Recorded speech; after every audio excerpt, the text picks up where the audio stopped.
Lockdown से पहले गीता के घर का नजारा कुछ ऐसा था कि रोहन ऑफिस जाता था और शिवन स्कूल। जिनके घर से जाने के बाद गीता काम खत्म करके बाकी समय आराम करती थी।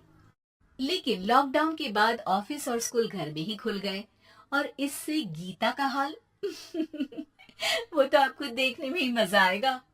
शिवेन, ओ शिवेन, महाराज उठने के लिए क्या 21 तोपों की सलामी लेंगे? अरे बिस्तर से बाहर निकल, ऑनलाइन क्लास स्टार्ट होने वाली है। अरे तुम भी हद करती हो, स्पीकर की तरह चिल्लाने की क्या जरूरत है? दिख नहीं रहा मेरी कॉन्फ्रेंस चल रही है। अब कैमरा और स्पीकर ऑन कर रहा हूँ, मुझे कोई शोर नहीं चाहिए। इस पर जैसे ही रोहन लैपटॉप का कैमरा और स्पीकर ऑन करता है तभी कुकर की सीटी बजती है। करा लो अब इसे चुप। लॉकडाउन नहीं हुआ, मेरी मौत का फरमान जारी हो गया। दोनों बाप बेटे ने नाक में दम किया हुआ है। ऐसा बोलकर गीता वहां से शिविन के कमरे में पहुंच जाती है, जहां शिविन अभी भी सो रहा होता है। ओ आलसी, अब अगर 5 मिनट में नहीं उठाना तो आज तेरा गेम और यूट्यूब कैंसिल। माँ की बात सुनकर शिविन बिना 1 मिनट गंवाए उठ खड़ा होता है। उठ गया उठ गया, अभी नागर भी आता हूँ। ये नाटक कहीं और, मुंह पर गीला कपड़ा मार और पढ़ने बैठ। शिविन की ऑनलाइन क्लास स्टार्ट हो जाती है, जिस पर गीता उसे वहां बिठाकर रसोई में चली जाती है। थोड़ी देर में उसे कमरे से कुछ आवाज सुनाई देती है, जिसे सुनकर वो कमरे में वापस आती है। हाय राम, तुझे क्लास अटेंड करने के लिए बोला था, कैमरा ऑफ करके बिस्तर पर नाचने के लिए नहीं बोला था। मम्मी मुझे कुछ समझ नहीं आ रहा, आप बाद में पढ़ा देना ना, वैसे भी अटेंडेंस तो लगी गई है। हाँ हाँ बेटा, जरूर बन जा। तू अभी से हम सबका बाप बन जा। अरे नहीं मतलब कहाँ से लाते हो इतना दिमाग, और पढ़ाई करते हुए ये चला कहाँ जाता है?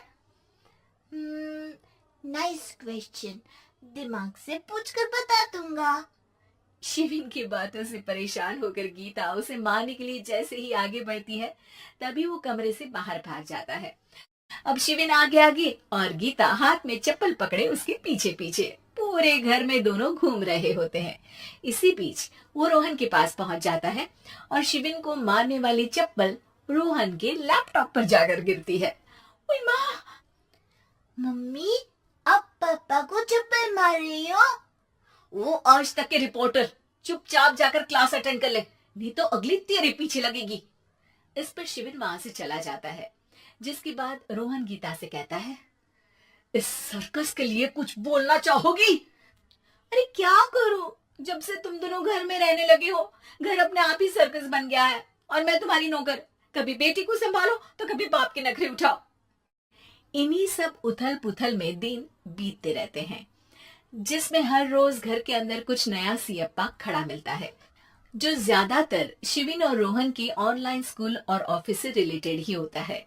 एक सुबह, शिविन चलो उठ, आज की क्लास जल्दी है। कैमरा ऑफ करके आप अटेंड कर लो। अरे ऐसे छित्तर पड़ेंगे दादी नानी सब एक साथ याद आ जाएंगी। गीता की लाख मशक्कतों के बाद क्लास तो खत्म हो जाती है, लेकिन उसके बाद शिविन फोन इस्तेमाल करते हुए इंस्टाग्राम रील बनाने लगता है। रसोड़े में कौन था? तुम थी, मैं थी, कौन था? कौन था? हाँ, मैं गरीब हूँ, मैं गरीब हूँ। अरे ओ गरीब के बेटे, आजा मैं बनाती हूँ तुझे गरीब। मैं बताती हूँ रसोड़ी में कौन था। पढ़ाई करने बोलो तो इनकी माँ मर जाती है और ये पागलपंतियां जितनी मर्जी करा लो। गीता शिविन को डांट रही होती है, तभी रोहन बीच में बोल पड़ता है। अरे बच्चा ही तो है, इतना गुस्सा क्यों कर रही हो? बेटी का साथ देने की इसी एक कोशिश में अब शिविन के साथ साथ रोहन भी गीता के गुस्से की सूली पर चढ़ जाता है। अगर बेटे पर इतना ही प्यार आ रहा है तो इसे क्लास अटेंड क्यों नहीं कराते, इसका होमवर्क क्यों नहीं कराते? उस समय तो बहुत जल्दी मीटिंग आ जाती है, वो काम मैं करूं और यहाँ इस बेफिजुली की चीज में तरफदारी करके बन जाओ महान। हे भगवान, कोई तो इनके ऑफिस और स्कूल खुलवाओ, मैं इन्हें और घर में नहीं सह सकती। अरे कुछ और मांग लेती, क्योंकि तुम्हारी ये विश इस साल तो पूरी होने से रही, कोरोना। हाय नास बेटे ने जिंदगी ही बर्बाद कर दी। खाए कोई पचाए कोई, कल मुझे चुन चुन कर सबको मेरी बद्दुआ लगेगी।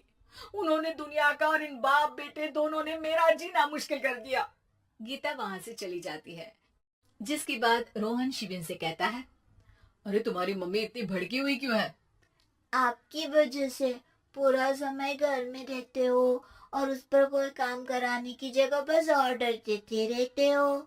अच्छा बेटे, सारा इल्जाम मुझ पर, पूरा दिन तो वो तुम पर ही चिल्लाती है। हाँ, मतलब दोनों का 50-50 है, कुछ करना पड़ेगा।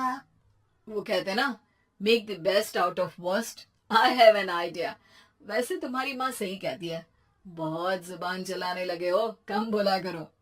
अगली सुबह रोहन और शिविन अपनी गलती को सुधारने के लिए गीता के उठने से पहले घर का आधा काम खत्म कर देते हैं, जिसे देखकर गीता खुश हो जाती है और फिर बाकी बचा काम वो तीनों मिलकर पूरा कर लेते हैं। जिसके बाद अब वो सब मिल बांट कर हर काम में एक दूसरे की मदद करते हुए लॉकडाउन का मजा लेने लगते हैं।